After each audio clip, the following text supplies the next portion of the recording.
Welcome to the Times of Israel's daily briefing. Today is Thursday, June 26th, day 629 of the war. Amanda Borschel-Dan here with our U.S. Bureau Chief, Jacob Magid. Jacob, thanks so much for joining me today. Hi, Amanda. Good to be with you again. Good to be with you as well.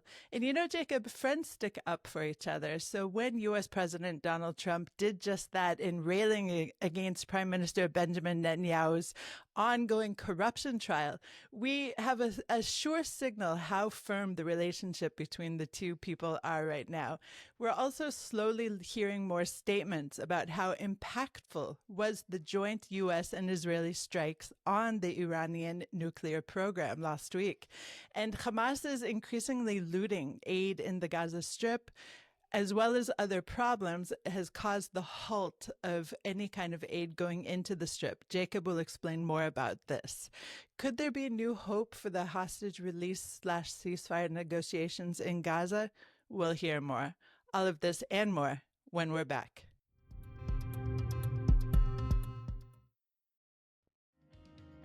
I often say that if we can only do one thing well, what we need to do is to delight the customer.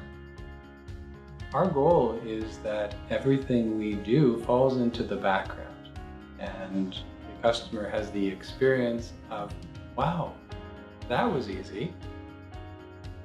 And our challenge and what has made it most interesting along the way is to keep finding ways to deliver the personal connection and the personalized service in a virtual world.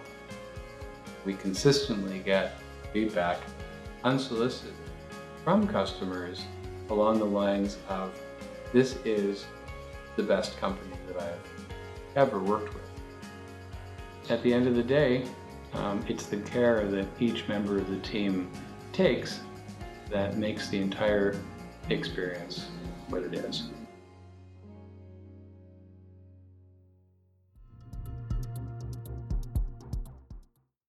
And we're back. I'm Amanda Borschel-Dan here with our U.S. Bureau Chief, Jacob Magid. Now, Jacob, you and I have spent a lot of time parsing out the relationship between U.S. President Donald Trump and Israeli Prime Minister Benjamin Netanyahu over really the years. But last night, we heard some strong indications that Trump definitely has Bibi's back when he was railing against the Prime Minister's ongoing corruption trials. Just to remind our listeners, Netanyahu is on trial for 3 corruption cases. He faces charges of bribery, fraud, and breach of trust. So among the other comments that Trump listed in a really massive Truth Social post is this particular paragraph that I'm going to read out now. It was the United States of America that saved Israel, and now it is going to be the United States of America that saves Bibi Netanyahu. This travesty of justice cannot be allowed. So what else did he say, Jacob? Yeah, that was the kicker. I guess the crux of why he posted this now, according to the post itself, is that he just found out that Netanyahu was having to deal with his trial on Monday instead of being able to focus on being the warrior that he is and helping defeat Iran together with the U.S. That he had to be dealing with this nonsense of, I guess, the corruption trial that he's been dealing with. So that was what brought Trump, I guess, to make this statement. It was posted rather late Wednesday evening, so it's still trying to get an understanding of why now, beyond having allegedly just found out about this Monday hearing that Netanyahu had to testify at. What I do recall, though, is speaking with an Israeli official several months ago when Prime Minister Netanyahu was in Washington for one of his trips. And there was an effort at the time by Netanyahu to try to get Trump to understand that they were both kind of dealing with the same quote-unquote deep state. If you recall, Netanyahu issued that video talking about the deep state in Israel and how it's been impacting his efforts to try and govern. And there was an effort to try to say, look, you're dealing with deep state in the U.S. and dealing with a a sham trial in the U.S., and I'm dealing with the deep state in Israel and the sham trial. And it would be really helpful, Mr. President, if you maybe would speak out in my behalf. That didn't happen then.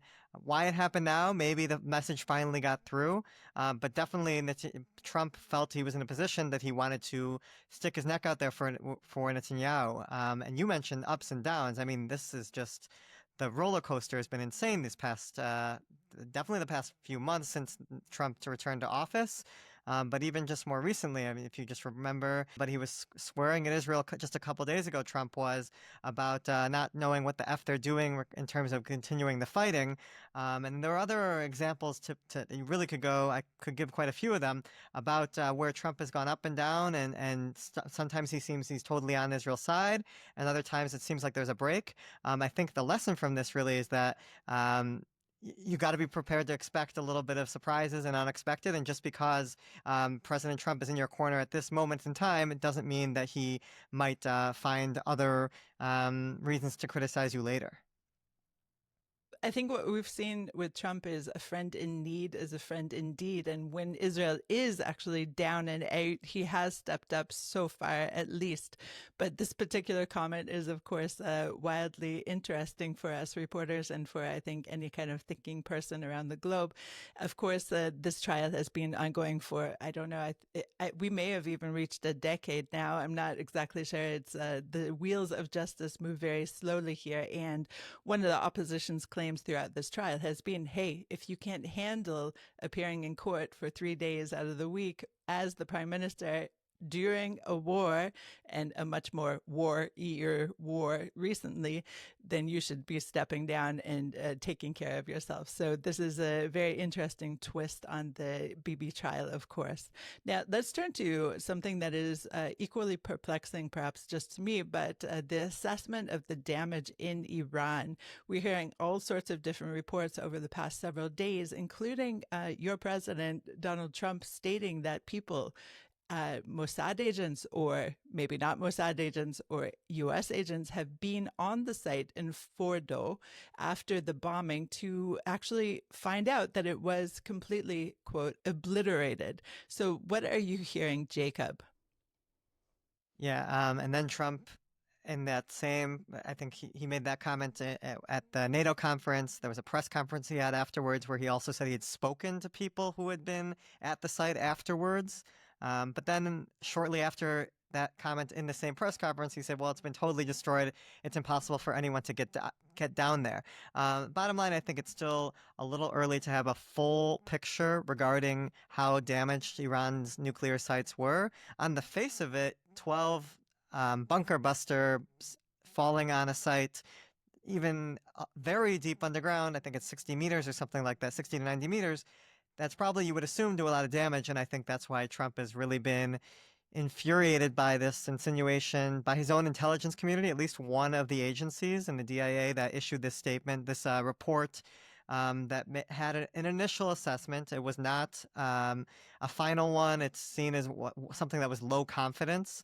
But this report found that that there was only several months of damage and several months drawback in terms of Iran's nuclear progress. And it was leaked to the press, and that has sparked absolute anger by Trump at CNN, which was the first to report it, and the New York Times and others who have followed suit. And I think he's tried to get different agencies within the U.S. government in line in order to stamp out that assumption, which was an initial assessment. There are other assessments that were a little bit more far-reaching in how much damage it did say that the U.S. strike did. But Trump is insistent that he's talking about obliteration. That's what the U.S. and Israel managed to accomplish in its series of strikes. And any argument otherwise is something that has really gotten him quite upset. And he's recruited Secretary of State Marco Rubio and Pete Hegseth. I believe there's a press conference in several hours that Pete Hegseth will be demonstrating what Trump has called his irrefutable proof of the complete destruction of the Iranian nuclear program. I spoke with a senior Israeli official who said, look, we're probably looking at something like 2.5 to 3 years of delay, which is still a massive success, and that shouldn't be downplayed. But the notion that we're talking complete destruction is something that even, at least in the Israeli intelligence community, it sounds like that's the battle damage assessment is not complete. And yet, I think we're seeing this pressure campaign not just at the U.S. level, but also in Israel. There was this statement that was put together by the Israeli Atomic Energy Commission, which really does not issue statements. This is very uncharacteristic, I would say. And it wasn't even the IAEC that issued this statement saying that significant damage was done and that these facilities are now inoperable. It was the White House that issued the statement on behalf of this agency first. And only then, like I think 30 minutes later or so, did you actually see the Prime Minister's office also issue the statement. I think the White House is really looking to bolster this claim that really there's no functioning of these, particularly at Fordo, but also the other nuclear sites that were hit. And at the same time, of course, Jacob, we're hearing again from Trump that there will be negotiations between the US and Iran starting from, I believe, next week. So what are they hoping to accomplish here? Well, Trump also said when he made the announcement about negotiations, he said, well, we don't really necessarily need to have a deal because we already destroyed Iran's nuclear program. And I think there's a recognition that if you're having negotiations, then there's probably some sort of nuclear program to be negotiating over, even if it's limited. There's the question also of where the enriched uranium is, even the highly enriched 60% uranium that they had quite a few stockpiles of, or which Trump also made a point of saying they didn't have a chance to remove it from the facilities before the U.S. strike. Iran has said otherwise. But also lower level enriched uranium that could be enriched to higher levels and used theoretically if Iran decides to. But I guess what they'll be discussing now is a lot of the same issues that they were discussing before in terms of whether or not Iran will be allowed to enrich. But what's noteworthy is that I think the zero enrichment demand that was an Israeli demand and it was eventually accepted by the U.S. as well to a degree. It seems to be more supported by also the European powers and others who I think didn't think it was so realistic at this point, but now seeing how weakened Iran is, feel that they are in a better position to make much more far-reaching demands regarding what they're actually allowed to do with their nuclear program. Okay, let's go to a short break and then we'll turn to Gaza. With Operation Rising Lion in full force, the moment to act is now. Your investment sends a clear message. Israel is not alone. Go to israelbonds.com or scan the on-screen QR code to invest in Israel bonds now.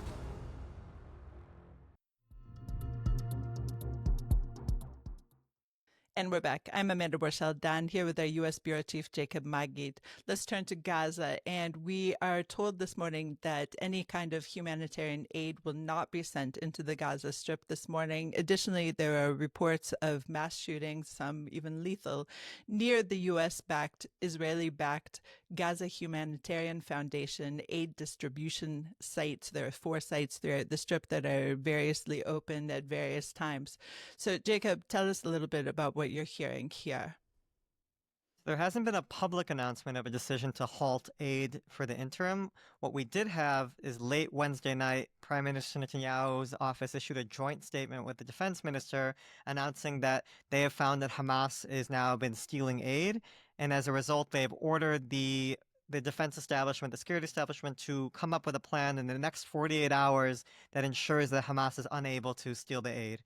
Now, what are they basing this off of? What we do know is that there was a video that was published by former Prime Minister Naftali Bennett that showed armed and masked gunmen on top of aid trucks and zooming through some part of Gaza, seemingly in control of these trucks after they had gone in.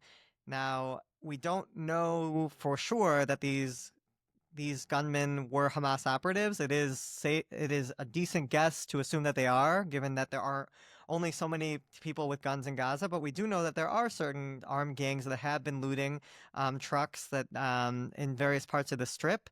And whether or not this is for sure Hamas operatives, I'm not sure how Israel can say so definitively based off of the footage. If they have other intelligence, that would be another reason to believe them. But at this stage, it seems like we just know about this one clip. Whether or not it's more expansive than that, my understanding is, speaking with GHF, a spokesperson a couple of days ago, they made the point of that their trucks have not been getting looted, that they have their own armed personnel that are making sure that they're safe as they make their way to GHF distribution sites. Though, Jacob, just to interrupt you, just shortly before the Iran section of this war broke out June 13th, there were, of course, reports in the previous week that GHF helpers, their actual distributing clerks or whatever, were shot dead by Hamas militants in the Gaza Strip. I think it was something like 6, if I'm not mistaken. Yeah, right. So there was that incident, but that was not a convoy of aid that was hijacked by these Hamas operatives. That was actually just a busload of the workers, I guess, on the way to the site.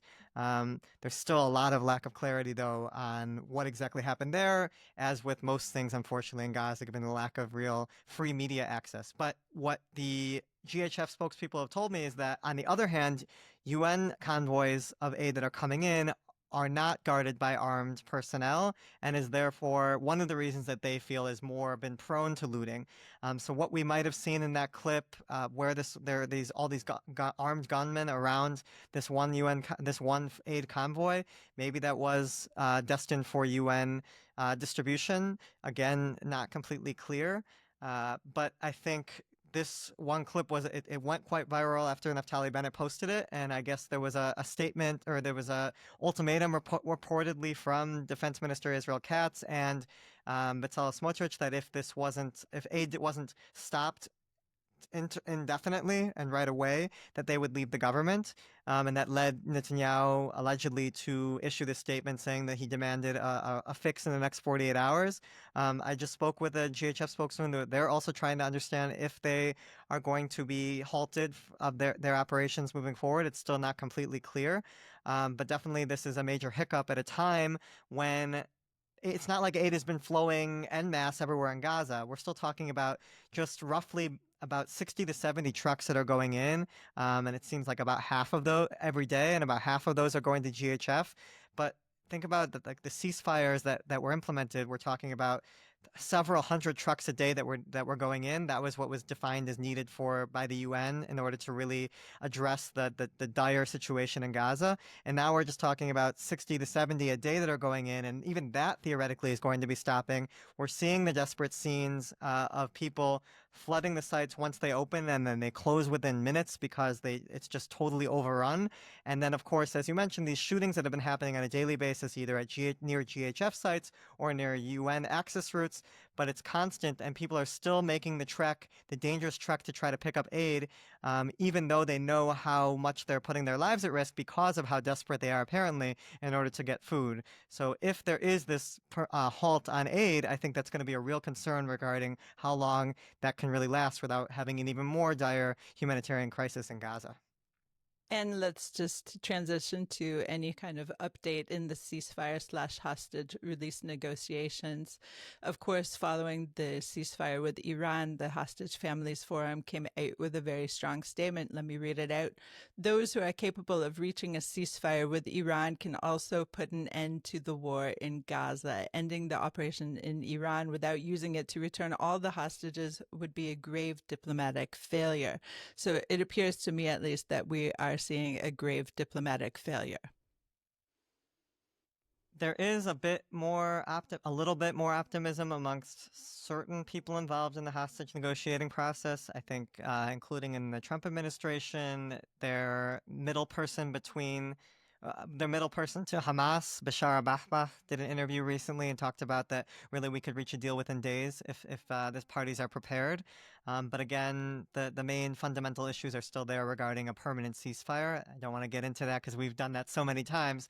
But what I was thinking about a little bit just is this difference between how quickly these wars that Israel's been able to fight with Hezbollah and Iran and end those wars quickly, as opposed to the war with Gaza that's just gone on and on.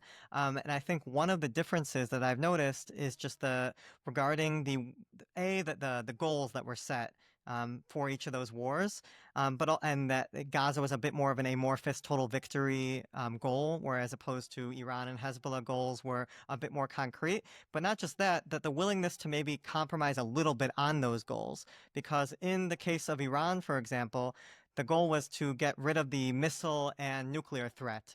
Now, did Israel definitively get rid of those two threats? Iran still does have a certain amount of ballistic missile launchers and missiles as well, and we don't know exactly the extent of the nuclear program, even though it is clear that it took a ton of damage.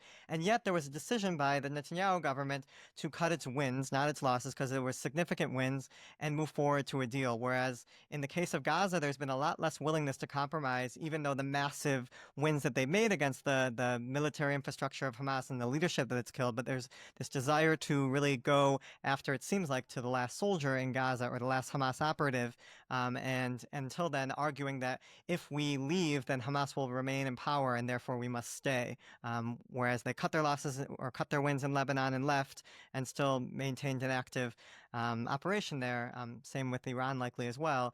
Maybe now that Iran is off a much less seen as much less of a threat, that Netanyahu will be in a different position and more willing to actually maybe also cut his wins in Gaza. Maybe, Jacob. There are a lot of course, extenuating factors when we're talking about Hamas, especially after October 7th and the massacre of 1,200 on Israeli soil. So we will end our program here and discuss all of this and more another time. Jacob, thank you so much for joining me today.